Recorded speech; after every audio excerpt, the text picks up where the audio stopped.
தான் பார்த்தாங்க. 7 தேங்காய் வச்சு நான் சுத்தமாக இருந்தேன். என்னோட தான் இது.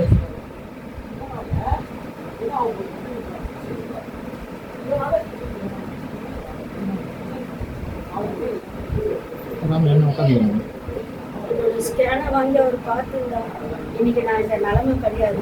அவரும் எனக்கு விரோதி கிடையாது, நானும் அவருக்கு விரோதி கிடையாது.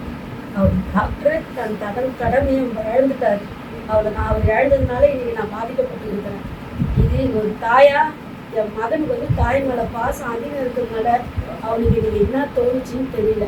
தப்பான வழிக்கு போயிட்டான்.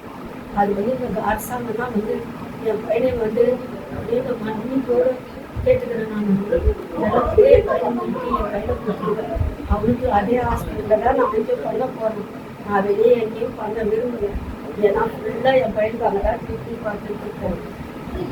இப்படி பண்ண காரணத்துக்காக தான் நான் ஹாஸ்பிட்டலுக்கு நான் வரல. வேறு ஒரு காரணமும் எனக்கு கிடையாது.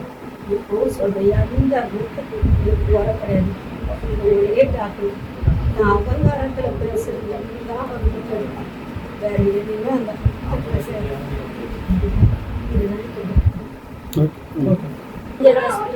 தான் பார்த்தாங்க. 7 தேங்காய் வச்சு நான் சுத்தமாக இருந்தேன். என்னோட தான் இது.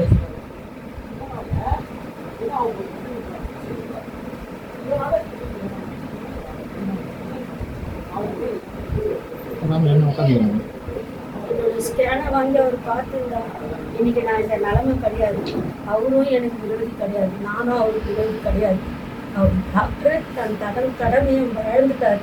அவர் இழந்ததுனால இன்னைக்கு நான் பாதிக்கப்பட்டு இருக்கிறேன். இது ஒரு தாயா என் மகனுக்கு வந்து தாய் மேலே பாசம் அதிகம் இருக்கிறதுனால அவனுக்கு இன்னைக்கு என்ன தோணுச்சுன்னு தெரியல. தப்பான வழிக்கு போயிட்டான். அது வந்து இந்த அரசாங்கம் தான் வந்து என் பையனை வந்து அப்படியே மன்னிப்போடு கேட்டுக்கிறேன். நான் நிலத்திலே பயன்படுத்தி என் கையில் கொடுத்துருவேன். அவனுக்கு அதே ஹாஸ்பிட்டலில் தான் நான் அங்கே பண்ண போகிறேன். நான் வெளியே எங்கேயும் பண்ண விரும்புகிறேன்.